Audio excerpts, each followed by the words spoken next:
Bonjour, j'ai l'honneur d'accueillir Jérôme Cahuzac. Vous êtes ministre du Budget, on le rappelle. Alors, on est ici au Salon des entrepreneurs, donc on va parler entreprise. Bercy a annoncé la semaine dernière une refonte complète du modèle de contrôle fiscal des entreprises, avec notamment un contrôle possible en amont. Est-ce que vous pouvez nous en dire plus et concrètement comment cela peut se passer? Est-ce qu'il y aura des contreparties pour ces entreprises ou des choses comme ça? Les deux maîtres mots de la réforme sont la confiance et la dématérialisation. La confiance, cela veut dire de la part de l'administration, dès lors que les entreprises auraient donné quelques gages en préalable, cela veut donc dire pour l'administration de cesser des contrôles tatillons, souvent inutiles, parfois vexatoires, et dans tous les cas, objet de perte de temps et d'agacement de la part des chefs d'entreprise.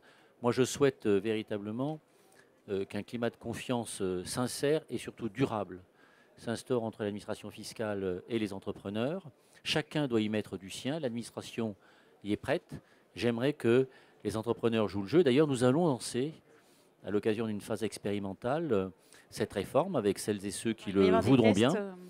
Et donc, à l'occasion de cette phase expérimentale, on examinera, on évaluera les résultats de cette politique, on tiendra compte des remarques faites par les chefs d'entreprise qui se sont prêtés à cet exercice. Et ensuite, on tentera de généraliser les choses pour que, je me répète, cette confiance puisse s'instaurer durablement. Et puis le deuxième mot, c'est dématérialisation. Je crois qu'il faut en finir avec ces liasses, ces sacs de papier. C'est pénible pour les entreprises, c'est aussi pénible pour l'administration.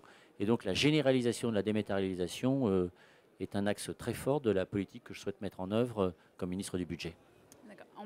J'aimerais aussi vous parler de la taxe à 75%. Le gouvernement a promis un nouveau dispositif d'ici la fin février. On imagine que ça sera finalement peut-être pas une taxe à 75%. Est-ce que vous n'avez pas peur pour que ça passe finalement pour un produit plus bas de gamme ou un sous-produit?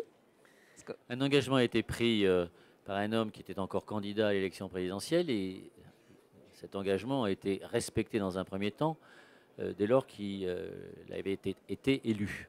Il se trouve que cette taxe, pour des raisons juridiques que chacun connaît, a été censurée par le Conseil constitutionnel. Il se trouve que le Conseil constitutionnel, à l'occasion de la censure d'autres articles du projet de loi de finances, a indiqué ce qu'il souhaitait voir désormais respecté.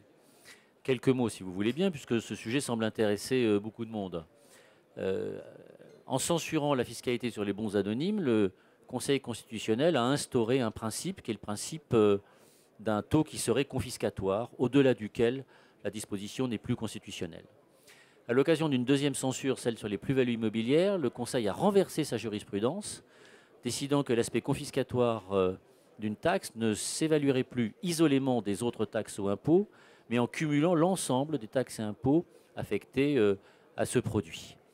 Et puis, à l'occasion de la censure sur les retraites chapeaux, le Conseil constitutionnel a indiqué qu'il fallait être très précautionneux quand on taxe les ménages, qu'on pouvait peut-être l'être moins en taxant les entreprises. Je ne prétends pas forcément adhérer à tout cela, mais c'est ce que le Conseil constitutionnel a indiqué dans ses considérants.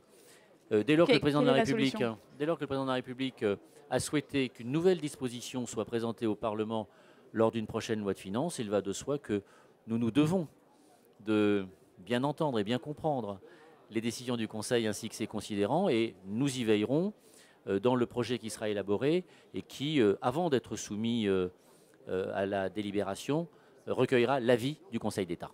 C'est à quelle échéance? On parle de dans les semaines qui viennent. Oui. Oui, dans les semaines qui viennent. Il n'y a pas d'urgence dans la mesure où cette disposition doit trouver sa place en loi de finances et qu'il n'est pas prévu, à ce jour en tout cas, de loi de finances rectificative. Donc la prochaine loi de finances, c'est l'automne, donc il n'y a aucune urgence. On a tout à fait le temps de travailler pour que cette fois-ci, cette taxation, non seulement soit juridiquement acceptée par le Conseil constitutionnel, mais soit peut-être mieux comprise par l'ensemble de nos concitoyens.